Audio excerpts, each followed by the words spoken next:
जी madam. हाँ रघु, कल की मीटिंग फिक्स है ना?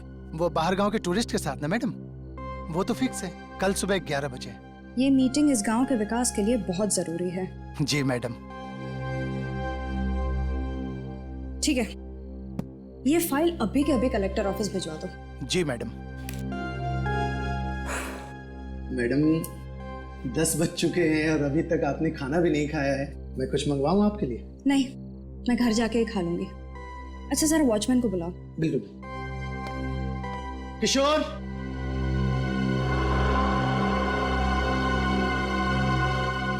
किशोर, किशोर। लगता है सो गया फिर मैंगो, मैं उसे लेके आता हूँ।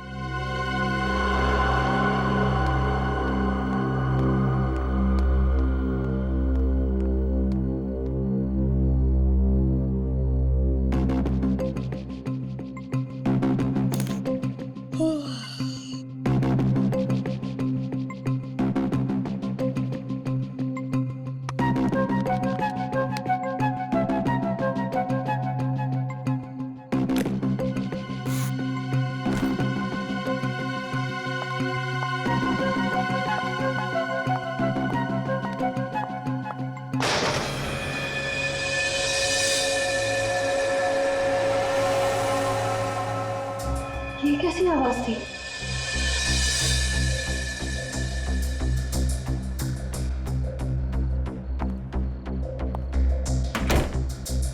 लगता है मेरे ही कान बज रहे हैं। ये लाइट कैसे चली गई? किशोर! रघु! किशोर! रघु! किशोर!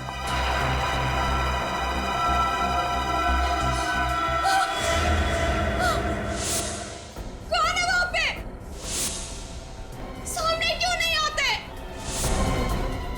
देखो, सामने आ जाओ, वरना तुम्हें ये मजाक बहुत भारी पड़ेगा। हेल्प! बचाओ! किशोर! रघु! बचाओ! क्या हुआ मैडम? मैं हूँ किशोर। मैं तुम्हें कब से आवाज दे रही हूँ, तुम्हें सुनाई नहीं दे रहा क्या? अरे मैडम माफ करना, नींद आ रही थी इसलिए चाय पीने चला गया। लेकिन आप क्यों डर रही हो? क्या हुआ? यहाँ कोई है। कौन है? अभी मैंने एक बहुत ही भयानक परछाई देखी। भयानक परछाई? बहुत ही बड़ी परछाई। कहाँ पर थी? वहाँ?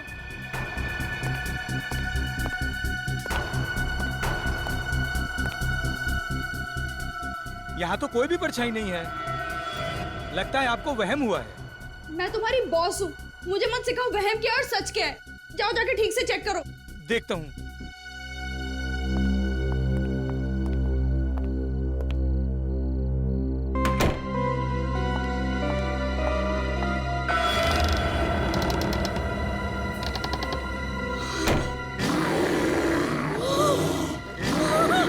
बॉस बताना, बॉस बताना, बचाओ, बचाओ। अरे चलना यार, क्या कर रही है तू? चल चल।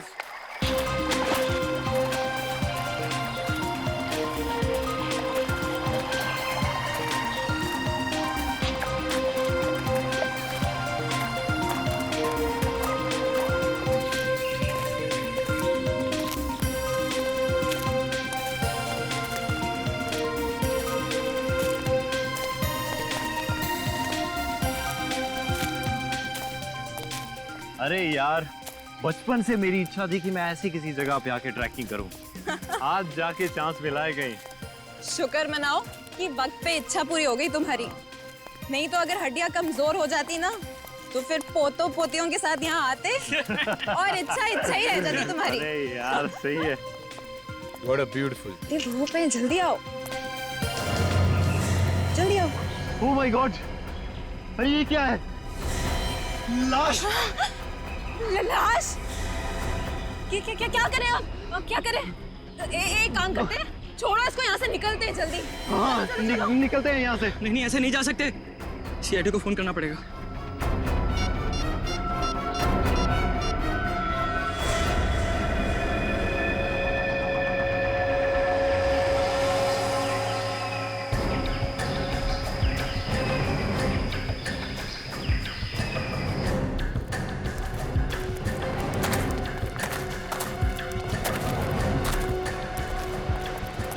अरे थोड़ा पीछे जाइए, आइए, और थोड़ा पीछे जाइए। ये सीट तो पूरी तरह कुचल दिया गया है। पलटा।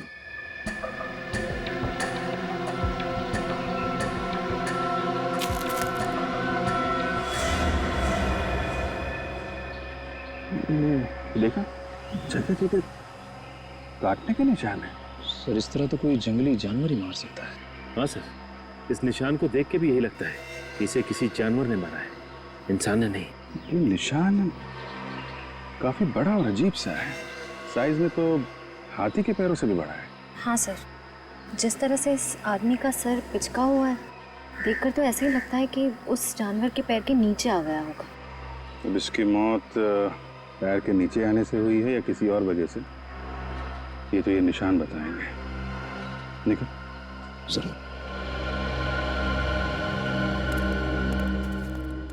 तो आप लोग यहाँ पे ट्रैकिंग करने आए थे? Yes sir. सर आए तो हम ट्रैकिंग के लिए ही थे, पर सर अगर हमें पहले से पता होता कि यहाँ पर कोई लाश मिलेगी तो हम भूल कर भी यहाँ नहीं आते सर। हाँ, और हमारा तो कल रात में ट्रैकिंग का प्लान था, मगर क्या? हमारे लिए तो जगह बिल्कुल ही अनजान है। रात के अंधेरे में अजीब अजीब सी आवाज सुनाई देने लगी और हमारी हिम्मत टूट गई। और सर, हमने तो पूरी रात गाड़ी में ही गुजारी। हाँ, और हम पूरी रात गाड़ी से नीचे भी नहीं उतरे। सर वो निशान तो मैंने उठा लिया, लेकिन उसके अलावा एक निशान और मिला है सर। ये देखिए।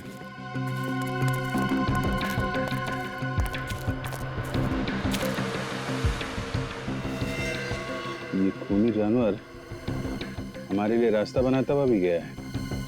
चलो देखते हैं। सर आपको क्या लगता है, ये निशान किसी जंगली जानवर के हो सकते हैं? अब जानवर है या जानवर की एक्टिंग करने वाला कोई इंसान, ये तो पता चल ही जाएगा। ये क्या?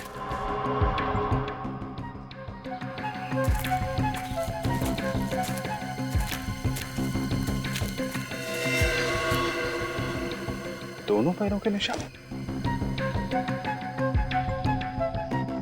यहाँ पे खड़ा हुआ था क्या?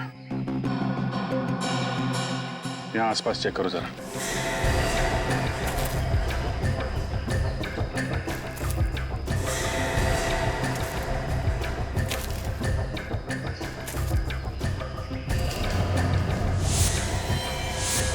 Oh my God.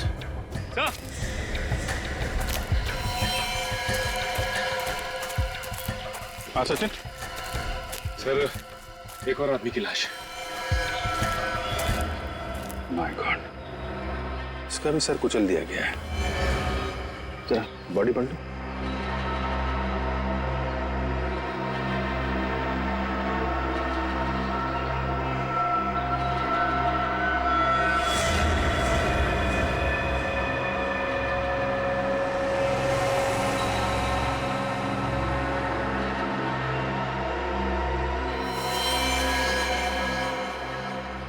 मारने का तरीका वही है, वही पिचका हुआ सर और वही काटने का निशान।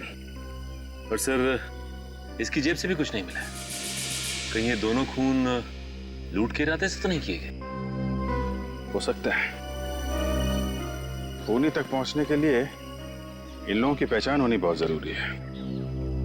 जरा मिसिंग पर्सन ब्यूरो से पता करो, किसी ने इनके गायब होने की रिपोर्ट लिखवाई है क्या?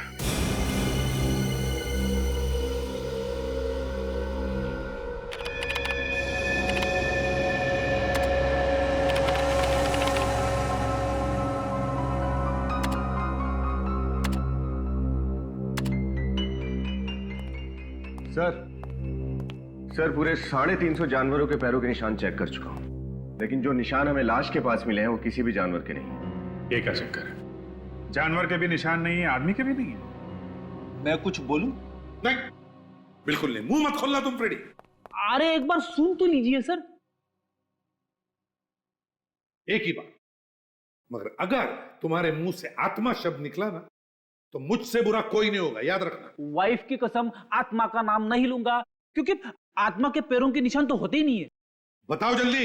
ये पैरों के निशान के साइज देखकर तो ऐसा ही लग रहा है कि ये पैर किसी राक्षस या दानव के होंगे। आत्मा का नाम नहीं ले रहा हूं सर। आत्मा और दानव में उतना ही फर्क होता है जितना गन और राइफल में होता है। हो गया, बस बंद करो अपनी कहानियों की दुकान, समझे? सर उन दोनों मरने वालों के बारे में पता चल गया है। कौन है वो दोनों? सर पहली लाश अरुण की है जो विद्यानगर में रहता था। दूसरी लाश महेश की है जो वैशाली नगर में रहता था। विद्यानगर और वैशाली नगर, ये दोनों तो शहरी लोग थे सर। तो फिर रेवागढ़ जैसे गांव में क्या करने पहुंच गए होंगे? ये तो अरुण और महेश के घर वाले ही बता सकते हैं। मुझे अब तक यकीन नहीं हो रहा कि अरुण अब कभी वापस नहीं आएंगे। प्लीज संभालिए अपने आप को। हम वादा करते हैं कि आपके पति के खूनी को जल्द से जल्द पकड़ लेंगे। मम्मी, पापा वापस आ गए? नहीं बेटा, वो अभी नहीं आए। अब आप ही बताइए, क्या जवाब दूं मैं इस मासूम को जब ये हर पल अपने पापा को याद करेगी, पूछेगी कि वो कब आएंगे। हम आपकी तकलीफ समझ सकते हैं, लेकिन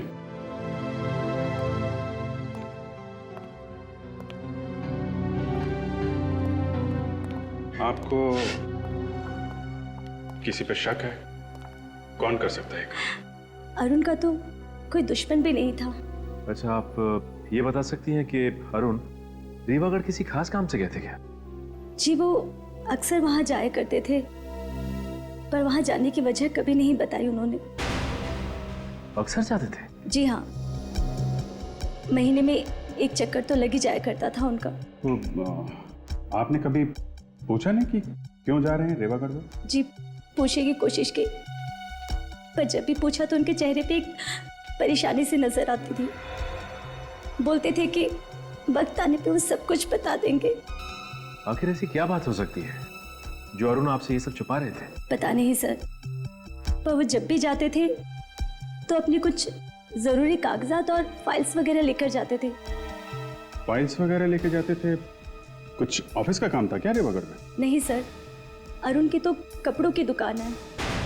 रेवागढ़ में उनका क्या काम? अच्छा, इस बार जब वो रेवागढ़ गए थे तो ये फाइल्स और कागज साथ में लेके गए? जी हाँ।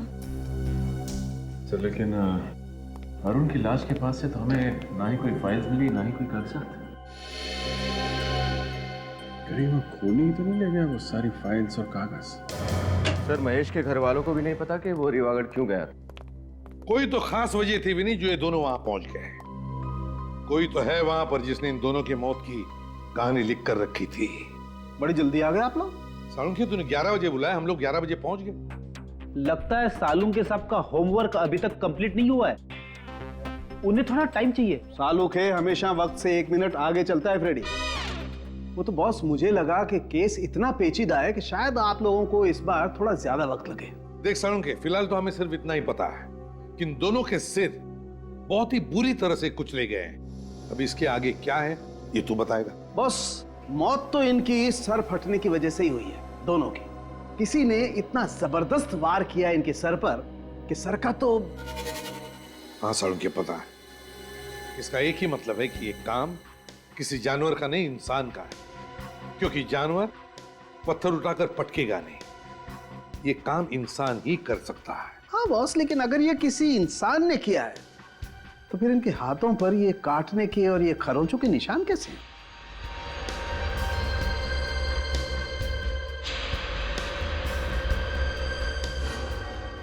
सर ये काटने के निशान इंसान के दांतों के? नहीं भी नहीं, आदमी के दांतों के निशान इतने बड़े नहीं होते। सालुंखे, जख्मों के अंदर देखता, शायद थूक के ट्रेसेस मिलते, पता चल जाता कि ये काम किसने किया है, इंसान ने या जानवर ने। वो सब कुछ हम कर चुके हैं बॉस। तो फिर क्या पता चला? उससे जो पता चला है उससे तो लगता है कि ये काम ना तो किसी आदमी का है ना किसी जानवर का है।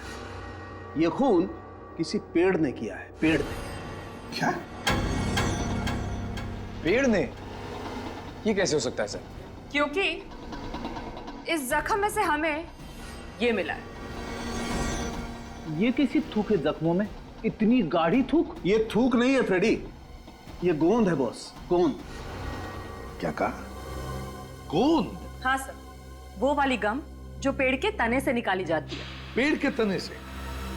इन दोनों के जख्मों में?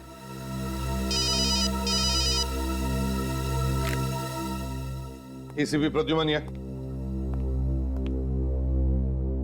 क्या कहा? ठीक है, एक और लाश रीवागढ़ में। आखिर ये खूनी है कौन, जो इंसान भी है, जानवर भी है और पेड़ भी?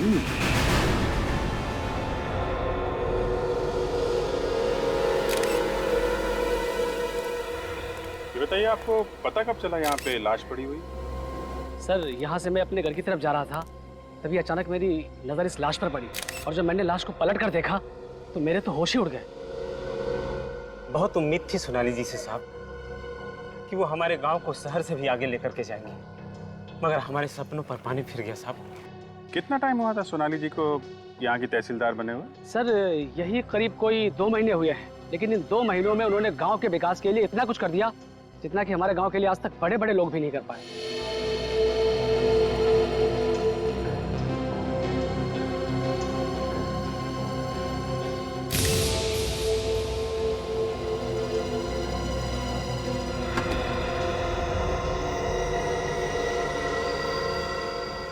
जब आप लोगों ने इस लाश को देखा वो आसपास कोई और भी था क्या? नहीं। सोच के बताओ, किसी को दूर देखा हो भागते हुए? नहीं सर, सच कह रहा हूँ, किसी को नहीं देखा सर। ठीक है, खून करने का तरीका तो बिल्कुल वही है जैसे अरुण को मारा था और महेश को मारा था। और एक बात समझ में नहीं आ रही कि 3 अलग अलग लोग एक दूसरे को जानते भी नहीं थे। एक कपड़ों का व्यापारी, दूसरा चार्टर्ड अकाउंटेंट और ये गांव की तहसीलदार। हाँ सर, ये बात तो है। अगर ये खूनी कोई सीरियल किलर होता तो मरने वालों में कोई ना कोई समानता, कोई ना कोई कनेक्शन जरूर होता। कनेक्शन तो बस एक ही नजर आ रहा है, तीनों की मौत यहीं इस गांव में हुई है, रेवागढ़ गांव में। कहाँ मेरी बच्ची सोनाली? क्या हुआ मेरी बच्ची को? क्या हुआ मेरी फूल सी बच्ची को? अपने आप को संभालिए। सोनाली, देख बेटी, तेरी माँ आई है, आंखें खोल। देखिए, आप उन्हें हाथ नहीं लगा सकते। कैसे कह रही हो? मेरी बच्ची है और तुम कह रही हो मैं उसे हाथ नहीं लगा सकती? छोड़ी सी। आंटी जी, आंटी जी।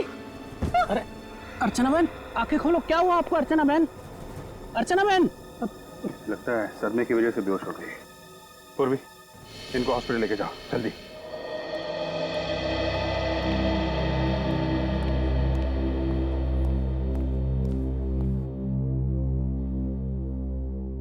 दोबारा बीपी चेक करने से पहले फिर से दवा देना और प्रेशर चेक करके मुझे रिपोर्ट करना। डॉक्टर साहब, अब तबीयत कैसी है इनकी? बेटी की मौत के सदमे की वजह से थोड़ा ब्लड प्रेशर लो हो गया था, अभी ठीक है। बात कर सकते हैं इनसे? हाँ हाँ जरूर। प्लीज। आंटी कैसी हैं आप? जिस बदनसीब औरत से उसकी जवान बेटी रातों रात छिन जाए, वो कैसी हो सकती है? आप पे क्या बीत रही है हम लोग समझ सकते हैं, मगर जिस माँ से वो औलाद छिन जाए जिसे उसने जन्म दिया है, पाला है, पोसा है, उसका दर्द तो सिर्फ एक माँ ही समझ सकती है। सोनाली बिटिया को जिसने भी मारा होगा ना, उसको नरक में भी जगह नहीं मिलेगी। आप जी, मैं ये हरीश भैया है। मेरे पति रवि की मौत के बाद इन्होंने ये सोनाली को बाप से बढ़कर प्यार किया है। रवि मेरे बचपन का दोस्त था साहब। आप लोगों को किसी पे शक है? किसका काम हो सकता है ये?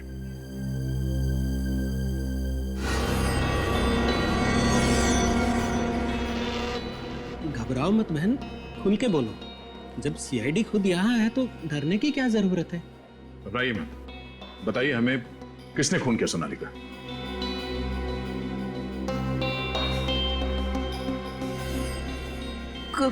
गौरव। गौरव? गौरव कौन है? सोनाली का दोस्त। और जल्द दोनों शादी करने वाले थे, ये गौरव और सोनाली एक दूसरे से प्यार करते थे? प्यार तो सोनाली करती थी, गौरव को प्यार था तो सिर्फ और सिर्फ सोनाली के पैसों से। जब भी मैं पैसे मिलता तभी तुम्हारे पास पैसे क्यों नहीं होते यार? कौन तुम चिल्लाओ मत, मुझे तुम्हें हर महीने पैसे देने, मुझे माँ को भी पैसे देने, मैं इतने पैसे कहाँ से लाऊं? ये पहली बार दे रही हो क्या यार? तुम तुम्हारे माँ के लिए तुम्हारे पैसे सबके पास हो, मेरे लिए पैसे नहीं है तुम्हारे पास? मुझे नहीं बात करनी है तुमसे। अगर तुम्हें पैसे नहीं देने मत तो मेरे नाटक नहीं करो मेरे सामने। गौरव प्लीज। तो गौरव सोनाली को पैसों के लिए परेशान करता था। गौरव से ज्यादा लालची इंसान मैंने आज तक नहीं देखा।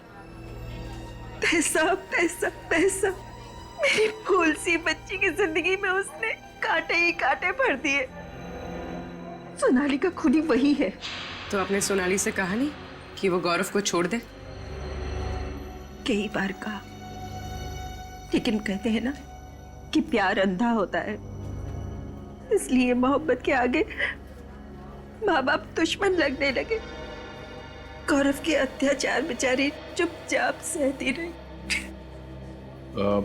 ये गौरव रहता कहाँ है? यही यही गांव में किसी घर में पीछे पीछे आ गया सोनाली के।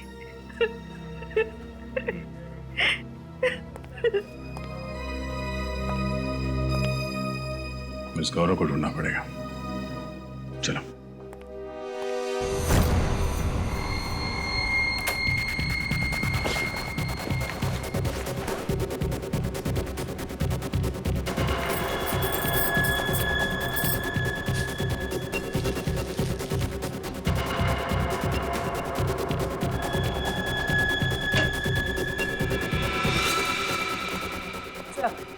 ये गौरव का घर। ये तो वैसे सुनो, ये गौरव है अंदर? मैं भी जल्दी में बात में मिलूंगा। अरे सुनो तो जरा, एड्रेस तो बता दिया। कौन सा एड्रेस? सीआईडी ब्यूरो का एड्रेस।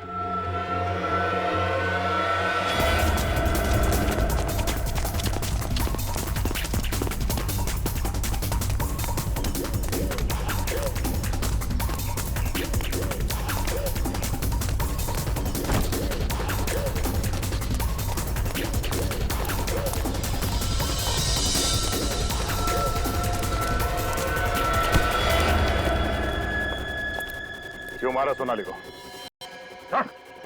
देखिए सर, मैंने किसी को नहीं मारा। तुम उससे पैसों के लिए परेशान नहीं करते थे? हाँ, पैसे मांगता था, मगर उसके मरने से सबसे बड़ा नुकसान तो मुझे ही हुआ ना। पैसे मिलना बंद हो गए तो फिर मैं क्यों मारूंगा उसको सर? तूने नहीं मारा तो फिर किसने मारा? मुझे नहीं मालूम सर किसने मारा, लेकिन हाँ, वो किसी केस को लेके परेशान रहती थी। कैसा केस? कौन सा केस? शायद कोई जमीन का था। इसके आगे मुझे कुछ नहीं मालूम सर। ठीक है, जब तक इस केस की तहकीकात पूरी नहीं हो जाती, गांव छोड़कर तुम कहीं नहीं जाओगे। विनीत, चल चल। लगता है ये जमीन का केस ही सोनाली की जान का दुश्मन बन गया था। हमें अच्छी तरीके से पता है आप लोग कुछ ना कुछ तो छुपा रहे हैं। सबकी भलाई इसी में है कि चुपचाप सच सच बता दो, वरना उसका चौथा शिकार आप में से भी कोई हो सकता है। सच बताने में तकलीफ नहीं सर, बात सिर्फ इतनी है कि आपको मेरी बातों पर यकीन नहीं होगा सर। क्यों नहीं होगा? क्यों नहीं होगा? बताओ बात क्या है? सर, ये खून इंसान ने नहीं किया है, दानव ने किया है, दानव ने। क्या? दानव? ये कैसी बात कर रहे हैं आप? देखा सर, मैंने कहा था ना आपको मेरी बातों पर विश्वास नहीं होगा। जैसा मानव होता है वैसा ही दानव होता है, और सच तो ये है कि वही दानव एक एक करके अपने खून की प्यास बुझा रहा है सर। तुम लोगों ने देखा है उसे? हाँ साहब, देखा है। बहुत ही विशाल है वो। उसका रंग अमावस की रात की तरह एकदम काला है। हाथी जैसे बड़े बड़े पैर है उसके, और जब वो चलता है लगता है जैसे धरती पर भूकंप आ जाएगा। कब कब देखा है? वो सिर्फ रातों में ही नजर आता है। अच्छा, मतलब रेवागढ़ में एक रात गुजारनी पड़ेगी। सोनाली मैम बहुत ही अच्छे स्वभाव की महिला थी। वो हमेशा ईमानदारी और मेहनत की सीख दिया करती थी। आप उनके सेक्रेटरी थे, तो फिर तो आपसे काफी कुछ बातें शेयर करती होंगी वो? नहीं सर, उनका अभी कुछ ही दिन पहले यहाँ तबादला हुआ था, तो हमेशा काम की ही बातें होती थी। अच्छा, पिछले कुछ दिनों में उनका बर्ताव कैसा था? किसी बात को लेकर परेशान थी? हाँ सर, किसी बात को लेकर चिंतित तो थी मैडम। खाना वगैरह भी टाइम पे नहीं खाते थे। क्या परेशानी थी, कुछ पता है? शायद वो किसी केस को लेकर के मैडम। केस की वजह से? क्या ये केस किसी जमीन से संबंधित थे? सर मुझे ये बात तो ठीक से पता नहीं, लेकिन हमेशा मैंने उनके मुंह से केस केस सुना है और वो खुद से ही बातें करती थी। खुद से बातें करती थी? क्या बोलती थी वो बोलती थी सर कि किसी भी हालत में ये केस जितना जल्दी हो सके निपटाना बहुत जरूरी है। सोनाली का कैबिन कहाँ है? इधर है सर, लेकिन आप इधर से है सर।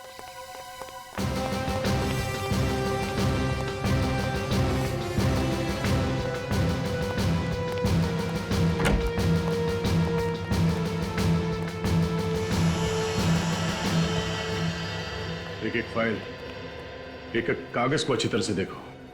वो कौन सा केस है जो सोनाली को परेशान कर रहा था, उसका जवाब इस ऑफिस में कहीं दबा हुआ है। देखो।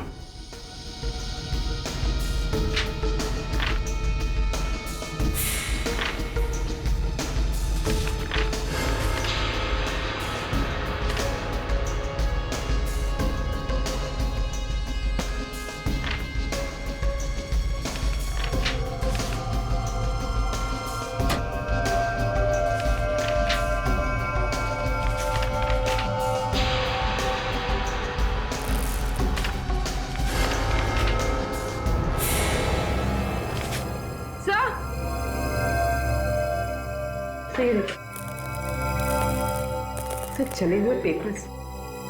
मगर सर कोई कागज जलाकर यहाँ क्यों फेंकेगा? वो शायद इसलिए बनी क्योंकि सोनाली की मौत का राज इन कागजों में दफन था। सर ये देखिए, आधी जली हुई फाइल। यहाँ कुछ छपा हुआ है। सर शायद पहले पेज की स्याही का प्रिंट इस फाइल पे छप गया है। हाँ, देखो यहाँ। क्या हुआ सर? क्या ये सब? ये फाइल और ये कागज किसने जलाया? सरकारी फाइल जला दी किसी ने? ये किसने किया सर? ये तुम हमसे पूछ रहे? यहाँ ऑफिस में तुम रहते हो या हम? हाँ सर, लेकिन मैम। सोनाली के कैबिन में सबसे ज्यादा तुम्हारा ही आना जाना होता था ना? बिल्कुल मैम, लेकिन मैं फाइल क्यों जलाऊंगा? कहीं सोनाली मैम नहीं तो नहीं? वाह, ये अच्छा है। जो मर गया उसी के सर पे इल्जाम डाल दो। क्यों? सर वाकई मुझे पता नहीं कि ये किसका काम है सर। ये फाइल देखो। क्या तुम बता सकते हो फाइल किस चीज की है?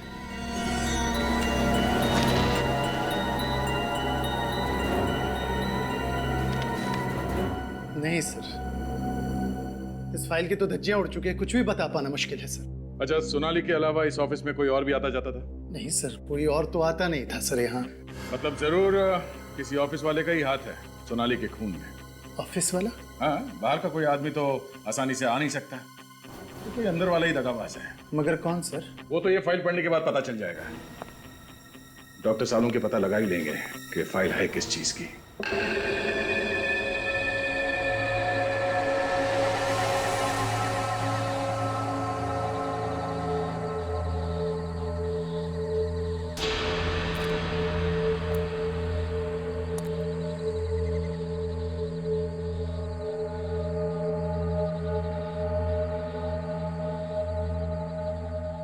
निखिल, कुछ दिखाई दिया क्या?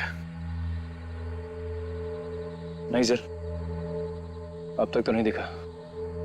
शायद आने वाला होगा। ठीक है निखिल। श्रेया, तुम दोनों बिल्कुल अलर्ट रहना, कभी भी आ सकता है वो।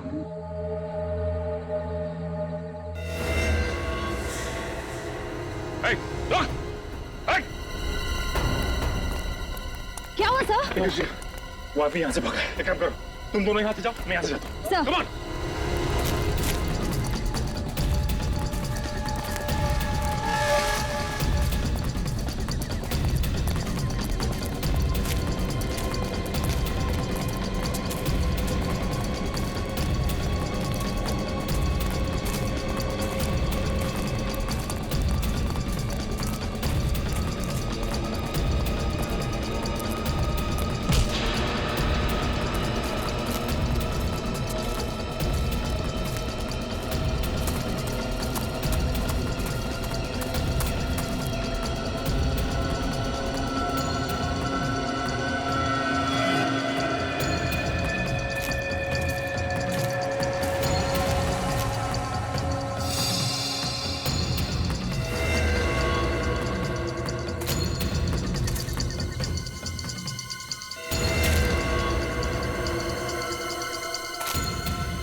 अच्छा सर,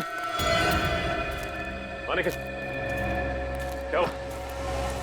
सर वो तो हाथ नहीं लगा, लेकिन ये तोहफा हमारे लिए छोड़ गया। ओह, तो ये है उस खूनी के कॉस्ट्यूम का फटा हुआ टुकड़ा। सर इस पर तो खून भी लगा हुआ है। हाँ सर, भागते वक्त पेड़ से टकरा गया था, उसके दाहिने कंधे पे चोट भी लगी है और एक कपड़ा उसी वक्त फटा है सर। तो अब ये फटा हुआ कॉस्ट्यूम का टुकड़ा उसे फांसी के फंदे तक ले जाएगा। सालूके साहब, कहीं ऐसा ना हो कि जो थोड़े बहुत शब्द बचे इस फाइल में वो भी उड़ जाए। एक मिनट, चुपचाप खड़े रहो और जो कर रहा हूं देखते जाओ।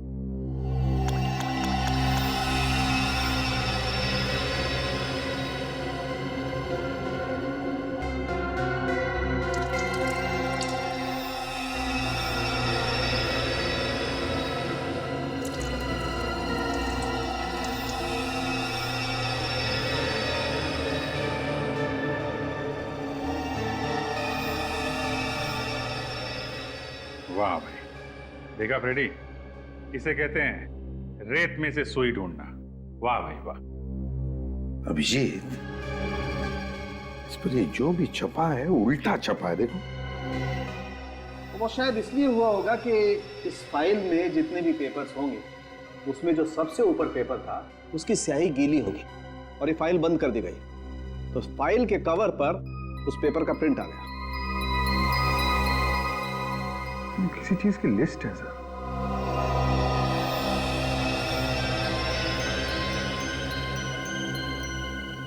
तारिका, जरा मिरर लाना था। सर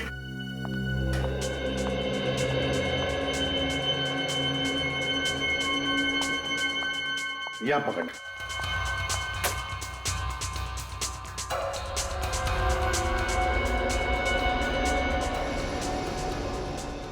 अभिजीत, ये तो लोगों के नाम की लिस्ट है। हाँ सर, अरुण, महेश, जगदीश, बाबू, सतीश, रवि। सर और भी नाम है लेकिन वो समझ में नहीं आ रहे। अरुण महेश? अभिजीत, ये अरुण महेश तो वही है ना जिनका बहुत ही बुरी तरह से सिर कुचलकर मारा है कोनी ने।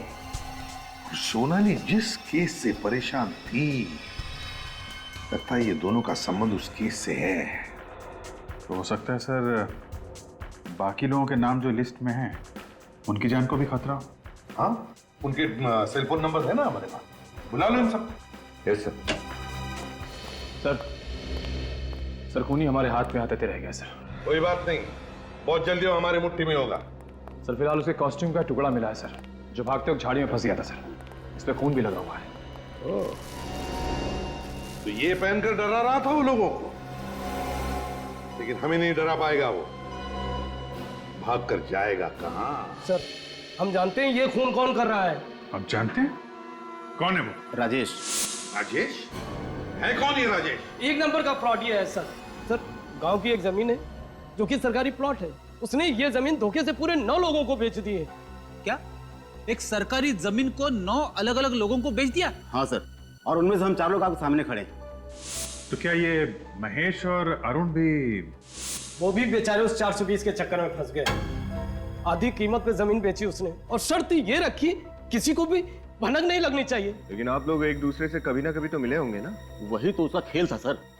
उसने कहा था जमीन का पोजीशन 2 साल बाद मिलेगा, और इन 2 सालों में उसने 9 पार्टियों को जमीन बेच दी, और इस बात को हमें खबर तक नहीं लगी कि हमारे साथ कितना बड़ा धोखा हो रहा है। तो इस बात की खबर आपको लगी कब? यही कोई 1.5 महीने पहले सर। ये केस हम लोग लेकर सोनाली जी के पास गए थे, जो कि तहसीलदार हैं, ताकि हमारे पूरे पैसे वापस मिल जाए। सोनाली जी का तो खून हो गया सर। इस सब के पीछे वही राजेश ही है, उसको मत छोड़ना सर। ये राजेश रहता कहाँ है आप लोगों को मालूम है? सर उसका एड्रेस वगैरह सब नकली था, मुझे लगता है उसका नाम भी नकली है। ठीक है, तुम लोग जा सकते हो। जी सर, आपने इनको जाने दिया sir? 1 minute Freddy, 1 minute. Nikhil sir, तुमने बताया था ना कि दानव के दाएं हाथ पर चोट लगी है पेड़ को टकराने से जब वो भाग रहा था। हाँ सर। अभिजीत, इस राजेश की असलियत का पता चल गया है। समझ लो राजेश मिल ही गया। चलिए सब लोग यहाँ लाइन लगा के खड़े हो जाइए। चलिए जल्दी आइए, जल्दी आइए। सर सब लोग आगे भी नहीं? किसी भी घर का कोई पीछे नहीं रहा ना? नहीं सर, एक एक घर अच्छी तरह से चेक किया है।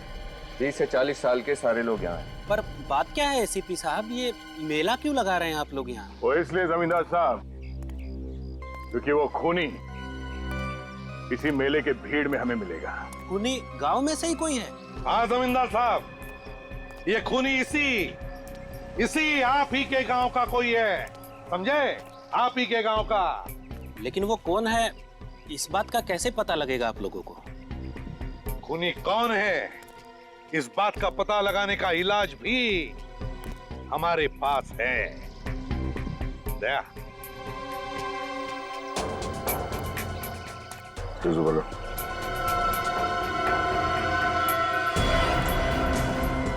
बोलो।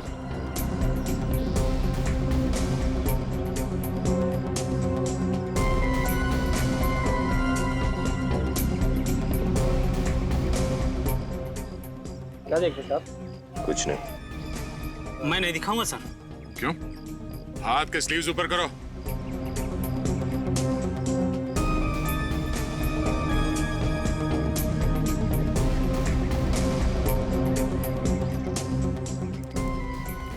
बोलो।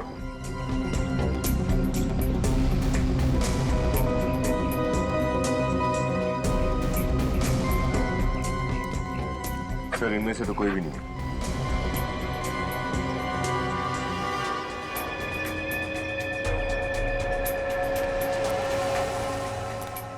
अपनी स्लीव से खोल कर। आप मुझे भी चेक करेंगे साहब? क्यों? तुम कोई स्पेशल हो? नहीं, मैं तो सोनाली जी का सेक्रेटरी हूँ, तो मेरे हाथ देखने की क्या जरूरत है? तुम्हारा हाथ तो पहले ही चेक करना चाहिए था। हाथ करो। हाँ, लेफ्ट नहीं राइट।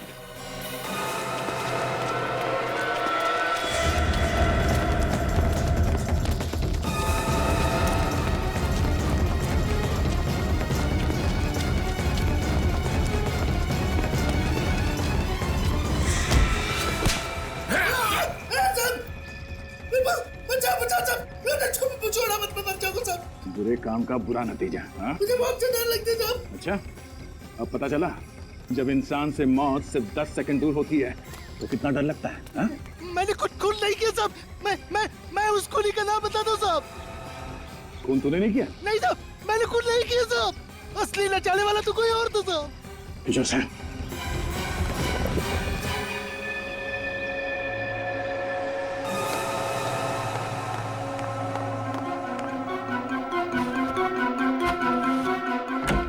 अरे हरीश जी, बोरिया बिस्तरा बांधकर कहाँ भागने की तैयारी हो रही है? भागने की तैयारी नहीं, वो घर बिखरा हुआ था, सोचा सामान समेट लेता हूँ। अच्छी आदत है, बहुत अच्छी आदत है। हमें भी आदत है साफ सफाई करने की। आप जैसे लोगों को जेल भेज के समाज की साफ सफाई करने की। हरीश जी,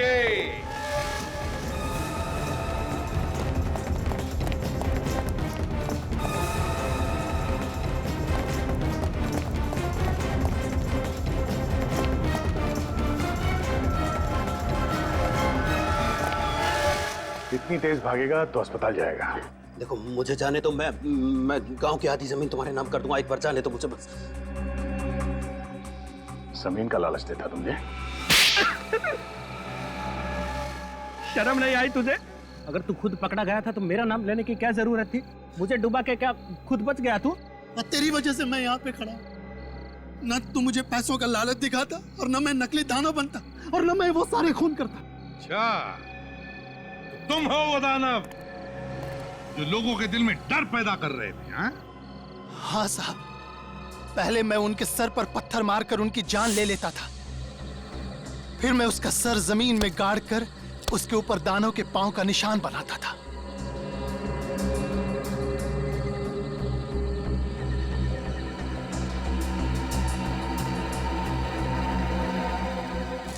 फिर उनके जख्म पर पेड़ का गोंद लगाता था ताकि लगे कि ये दानों की थूक है। पर मैं तो सिर्फ मारता था साहब, ये सारा प्लान इसका था, इसने मुझसे कहा था। अगर ये तुम्हें कुएं में कूदने के लिए कहता तो क्या कूद जाते? जितने भी खून हुए ना, जितने भी, उसके तुम भी जिम्मेदार हो, और तुम भी राजेश। राजेश? हाँ राजेश उर्फ हरीश। 9 लोगों को तुमने फंसाकर उन्हें एक ही जमीन बेची और फिर एक एक करके उन 9 लोगों को खत्म करना शुरू कर दिया इस दानव के जरिए। तो क्या करता मैं साहब? मेरा भांडा फूटने वाला था। हर दूसरे दिन कोई ना कोई पार्टी आ जाती थी जमीन पे। अब धीरे धीरे लोगों को पता चलने लगा कि मैं बेईमान हूँ और लोग मुझे ढूंढने लगे। तो इसीलिए तुमने दानों की अफवाह फैलाकर खून करवा दिया, हाँ? ताकि बाकी के लोग दानों के डर से वापस आए नहीं। हाँ साहब, सोनाली को भी मैंने ही मरवाया क्योंकि वो इस केस की तहकीकात कर रही थी। ये सब किस लिए किया तुमने? उन पैसों के लिए जो तुमने गलत तरीके से कमाए, गलत तरीके से। उन पैसों की कीमत तुम्हारी जिंदगी से ज्यादा थी या नहीं, इसका जवाब तो तुम्हें जरूर मिलेगा फांसी पर चढ़ने से पहले। For more updates, subscribe to our channel, click the show links and enjoy watching the videos.